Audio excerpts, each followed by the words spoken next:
Ngunit pag-uwi sa bahay, sa ilalim ng kumot, kasama ang babaeng pinakamamahal at gusto ninyong protektahan, kung mula sa mismong taong iyon ay nakakarinig kayo ng mga salitang hahamak sa inyong kakayahan sa kama. Ito ay tunay na isang nakakamatay na saksak na direktang tumatama sa iyong dangal. Sa buhay, ang isang lalaki ay maaaring magtiis ng kaunting hirap, magtiis ng kaunting kahirapan. Sa labas ng lipunan ay maaaring siyang magparaya sa ibang tao upang kumita ng ikabubuhay. Walang problema doon. Ngunit pag-uwi sa bahay, sa ilalim ng kumot, kasama ang babaeng pinakamamahal at gusto ninyong protektahan, kung mula sa mismong taong iyon ay nakakarinig kayo ng mga salitang hahamak sa inyong kakayahan sa kama. Ito ay tunay na isang nakakamatay na saksak na direktang tumatama sa iyong dangal. Ang kasabihang, hindi pa nakakarating sa palengke ay ubos na ang pera. Kapag pinakinggan ay parang isang biro o ordinaryong reklamo lamang. Ngunit para sa mga lalaki, nagdadala ito ng mabigat na timbang ng ganap na pagtatatwa sa kapangyarihan at pagkatao ng kalalakihan. Nauunawaan ko ang pakiramdam ng kabiguan at kawalang magagawa na iyong pinagdaraanan. Kapag kayo ay nasa sitwasyon ng pagiging mabilis, ang inyong sarili ay labis na ninyong sinisisi. At ngayon ay dinadagdagan pa ng malamig na pakikitungo ng mga hindi masiselang salita ng inyong kabiyak. Ito ay parang isang hatol ng parusa.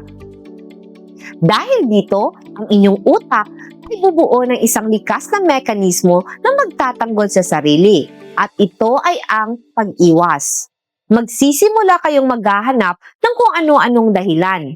Ngayon ay pagod ka, marami kang trabaho, o kaya ay magpapanggap na natutulog ng maaga para lamang hindi na muling harapin ang takot sa kabiguan. Hindi sa hindi mo na mahal ang iyong asawa, kundi natatakot ka sa mga mata ng pagkabigo, natatakot ka sa pag-ismid o sa nakakatakot na katahimikan ng iyong misis pagkatapos ng bawat pagtatalik na bitin. Ngunit mga Ginoo, habang mas umiiwas kayo, mas lumalawak ang pag-awat sa pagitan ng mag-asawa at ang ulit-ulit na siklong iyon ng psikolohiya ay lalong nagpapalala sa inyong physical na kalagayan. Ang stress sa isip ay siyang numero 1 kaaway. Nagiging sanhi ito upang hindi makadaloy ang dugo. Nagiging sanhi upang mawala ng kontrol ang sistema ng nerbiyos. At pagkatapos ay ang sitwasyong hindi pa nakakarating sa palengke ay ubos na ang pera, ay lalong nagiging malubha.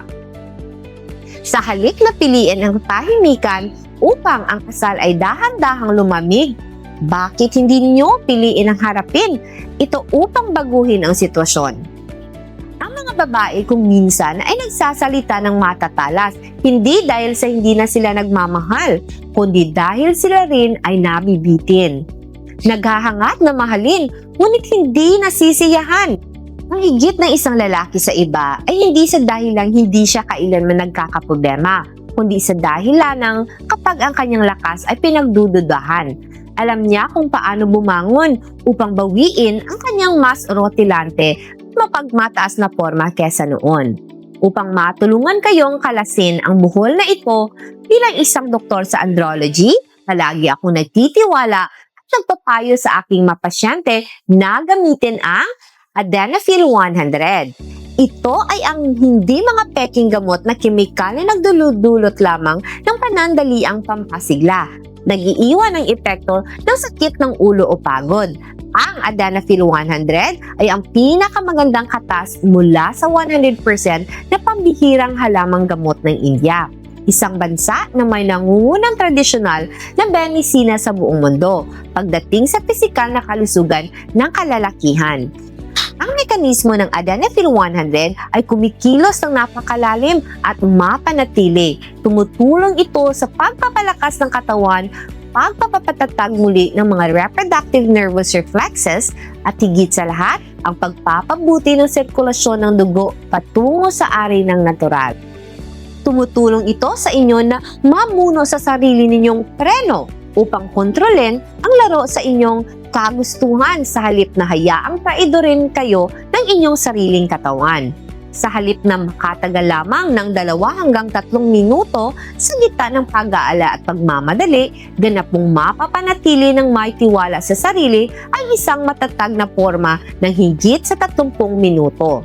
Pagkatapos lamang ng humigit kumulang 20 minuto ng paggamit, mararamdaman ninyo ang isang nag-uumapaw at malakas na lakas ng buhay na bumabalong mula sa loob.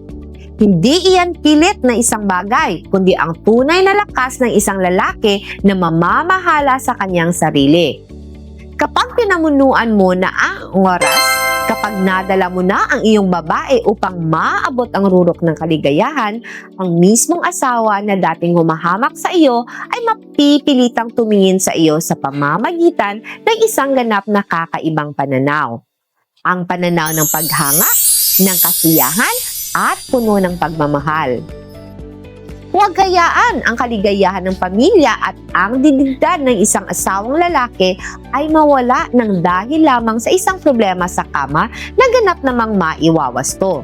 Sa karanasan ng pagsama sa milyong-milyong Ginoo sa loob ng nakalipas na 20 taon sa Asya, ang Adanafil 100 ay nakakamit ang sertipikasyong sa kalidad mula sa US FDA at FDA Philippines at handa akong mangako sa pamamagitan ng isang warranty card na nagkakahalaga ng 10,000 pesos kung hindi ito magdulot ng visa.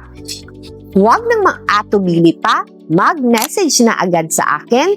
Tutulungan ko kayong bawiin ang likas ninyong kapangyarihan upang sa bawat pagkakataon na mamamalengke kayo, kaya palagi ang may hawak ng laro. Huwag mong hayaang manatili ka sa kahinaan. Mag-message ngayon para sa libre, pribado at confidential na konsultasyon.